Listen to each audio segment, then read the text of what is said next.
নবী সিজদার মধ্যে পড়ে যাবেন। সুবহানাল্লাহ।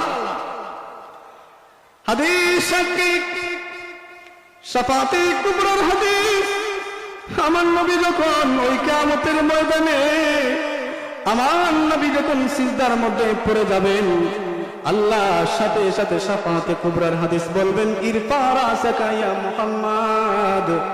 আমার আল্লাহ বলবেন, ও রাসূলুল্লাহ, পৃথিবীর মধ্যে আপনাকে প্রেরণ করেছিলাম, মা আমেনার কোল থেকে পৃথিবীর মধ্যে যাওয়ার পরে নবী আপনি সিজদায় পড়ে গেছেন। এই আরশে আজিমে আপনার সাথে দেখা করার জন্য আল্লাহ বললাম, ইয়া রাসূলুল্লাহ, আপনি কি জানেন? আপনি বলেন, আসআলুকা উম্মতি। ওই আরশে আজিমও বলেন, উম্মত চাই। ইয়া রাসূলুল্লাহ, পৃথিবীর মধ্যে থেকে হাদিস শরীফ খুললে দেখা যাবে আমার নবী সিহা সিত্তার বর্ণনা, এরপরে সিহা সিত্তা ছাড়া বেশ কিছু দালাইলের কিতাব, আমার নবীর শানের রিসালাতের কিতাব, মুফাসসিরিন ইকরাম মুহাদ্দিসিন ইকরাম বলেন, আমার নবী বলেছেন, যাইনু আফা ইয়াউমিল কিয়ামা, জুড়ে জুড়ে বলেন সুবহানাল্লাহ। ওই কিয়ামতের ময়দানে আমি রাসূল বাদশাহী করব। কি জন্য করব? আমার আল্লাহ আমার নবীর মাধ্যমে হাদিসে কুদসি বলেন, সিহা সিদ্দা বলেন, আমার আল্লাহ বলেন, আনা মালিক ইয়াউমিদ্দিন। আমি কিতাব থেকে বলছি। অনেকে বলবেন মনে হয় মুখস্থ হুজুর। না না না, আমার নবী বলেন, আমার আল্লাহ বলেছেন, আনা মালিক ইয়াউমিদ্দিন। আমার আল্লাহ বলেন, কিয়ামতের মালিক হচ্ছি আমি। আনা সাহিবি ইয়াউমিদ্দিন। ইয়া রাসূলুল্লাহ, ও মায়ের নবী, দয়ার নবী, রহমতের নবী গো, শুনেন শুনেন, আনা মালিক ইয়াউমিদ্দিন, আনা সাহিবা ইয়াউমিদ্দিন।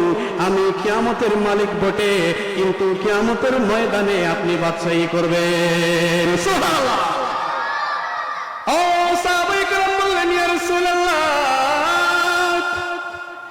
আল্লাহ যদি কিয়ামতের মালিক হয়, আপনি নবী যদি কিয়ামতে বাদশাহী করেন গো নবী, তাহলে তো এই প্রেমিকদের কোনো অসুবিধা হবে না। কারণ যারা পৃথিবীর মধ্যে আমার নবীকে অন্তর দিয়ে, তাদের মনের সমস্ত ভালোবাসা দিয়া পৃথিবীর মধ্যে যারা আমার নবীকে ভালোবেসেছে, তাদেরকে আমার নবী শাফাআত তুশাফা কিয়ামতের ময়দানে আমার নবী তাদেরকে শাফাআত করে বেহেশতে নিয়ে যাবেন। সুবহানাল্লাহ।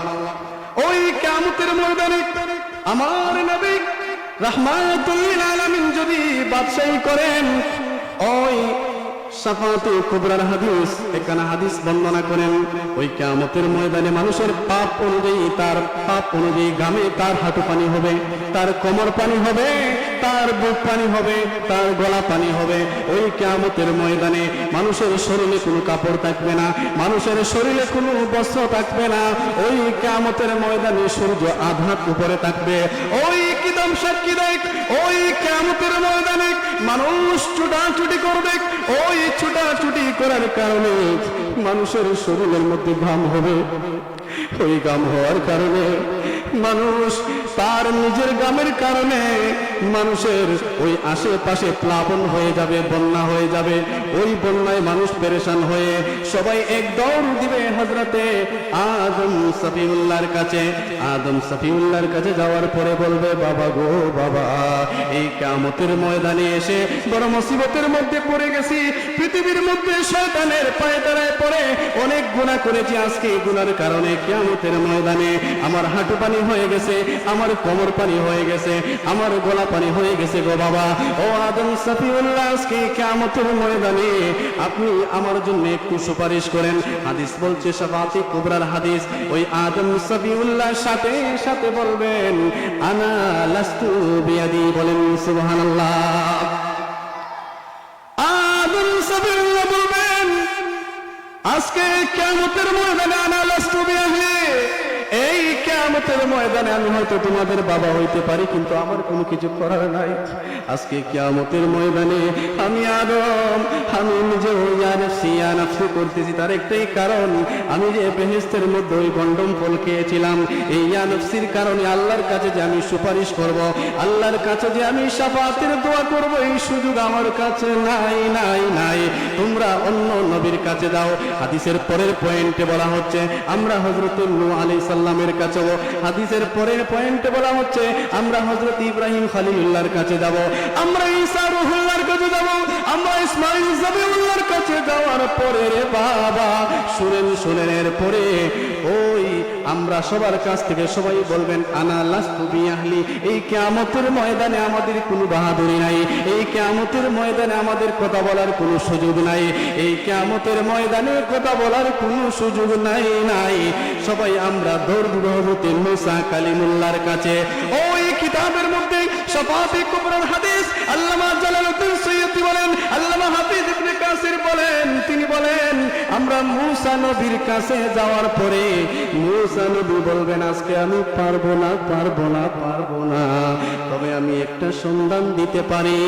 তোমরা যদি একটা দৌড় দিয়া আল্লাহর হাবিবুল্লাহ, আল্লাহর নবী, নূর নবী, রাহমাতুল লিল আলামিন, যাকে আল্লাহ সৃষ্টি করেছেন সমস্ত সৃষ্টির রহমত, আজকে ঈদে মিলাদুন নবী আমরা ওই নবীর আগমন করতেছি, ঠিক কি বলেন? ওই মুসা কালিমুল্লাহ বলবেন যাও আজকে একটা সন্ধান আমি তোমাদেরকে দিতে পারি। ওই মুসা কালিমুল্লাহ বললেন মুহাম্মাদুর রাসূলুল্লাহ। আল্লাহু আকবার। মুসা কালিমুল্লাহ বলবেন এই কিয়ামতের ময়দানে যিনির কথা আল্লাহ শুনবেন, হযরতে আলী রাদিয়াল্লাহু তাআলা আনহু হাদিস, তিনি বলবেন ওই কিয়ামতের ময়দানে আল্লাহর সামনে যিনি কথা বলবেন তিনি হচ্ছেন মুহাম্মাদুর রাসূলুল্লাহ আনা খাতিবুহুম। ওই কিয়ামতের ময়দানে সর্বপ্রথম যিনি কথা বলবেন তিনি আর অন্য কেউ নয়, তিনি হচ্ছেন আমার আপনার নবী, আমাদের জানের নবী, আমাদের প্রাণের নবী, আমাদের নবী মুহাম্মাদুর রাসূলুল্লাহ। বলেন আল্লাহু আকবার। আমরা এক দৌড় দিয়ে মুহাম্মাদুর রাসূলুল্লাহ সাল্লাল্লাহু আলাইহি সাল্লামের কাছে যাব, যাওয়ার পরে বলবো ইয়া রাসূলুল্লাহ, আদম সফিউল্লাহর কাছে গেলাম, উনি আমাদেরকে বললেন আনা লাস্তু বিআহলি। হযরতে নূহ নবীর কাছে গেলাম, মূসার কাছে গেলাম, হযরতে ইব্রাহিম খলিলুল্লাহর কাছে গেলাম, ইসমাঈল যাবিউল্লাহর কাছে গেলাম, সবাই বলেন আনা লাস্তু বিআহলি। ও ইয়া রাসূলুল্লাহ, আজকে শেষ পর্যায়ে আপনি নবীর কাছে আসছি গো নবী। এই কিয়ামতের কঠিন ময়দানে আপনি নবী যদি আমাদের জন্য একটু সুপারিশ করেন, এই কিয়ামতের কঠিন ময়দানে, এই কঠিন মুহূর্ত থেকে আল্লাহ আমাদেরকে পরিত্রাণ দিতে পারেন। সুবহানাল্লাহ। তখন আমার নবী বলেন আজকে এই কিয়ামতের ময়দানে জাইনু আফা ইয়াউমিল কিয়ামা, আজকে এই কিয়ামতের ময়দানে আমার কথা আমার আল্লাহ শুনবেন। এই কথা বলে আমার নবী হাউজে কাউসারের সামনে আমার নবী সিজদার মধ্যে পড়ে যাবেন। সুবহানাল্লাহ। হাদিস সাকিক শাফাতে কুবরার হাদিস, আমার নবী যখন ওই কিয়ামতের ময়দানে আমার নবী যখন সিজদার মধ্যে পড়ে যাবেন, আল্লাহ সাথে সাথে শাফাতে কুবরার হাদিস বলবেন ইরফা রাসাকা ইয়া মুহাম্মদ।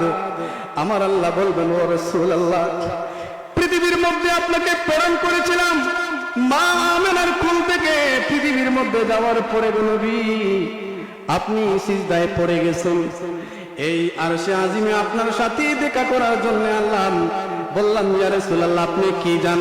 আপনি বলেন আসআলুকা উম্মতি, ওই আরশে আজিমও বলেন উম্মত চাই। ইয়া রাসূলুল্লাহ পৃথিবীর মধ্যে থেকে চলে যাবেন, পর্দা করবেন। আল্লামা জালালউদ্দিন সৈয়দী বলেন আমার নবী বলেন আল্লাহ আজকে আমি পৃথিবীর জমিন থেকে পর্দা করব, আমার গুনাহগার উম্মতদেরকে আমি পৃথিবীর মধ্যে রেখে যাব, তাদের কি অবস্থা হবে? ইয়া রাসূলুল্লাহ পৃথিবীর মধ্যে যাওয়ার পরে উম্মত, পৃথিবীর মধ্যে থাকার পরে উম্মত, পৃথিবী থেকে আসার পরে উম্মত, আজকে কিয়ামতের ময়দানে আপনি হাউজে কাউসারের সামনে মাথাটা নোয়া দিয়েছেন গো নবী। ইয়া রাসূলুল্লাহ ইরফা রাসাকা ইয়া মুহাম্মদ, আর দেরি করবেন না, আপনি এক্ষুনি আপনার মাথাটা তুলেন। সুবহানাল্লাহ।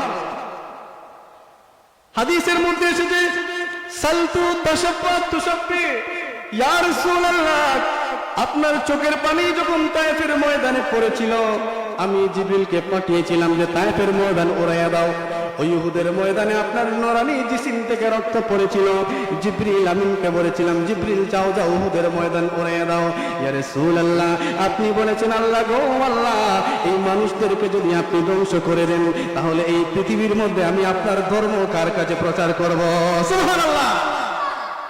আল্লাহ বলবেন ইয়া রাসূলুল্লাহ আর দেরি করবেন না মাথাটা তুলেন গো নবী।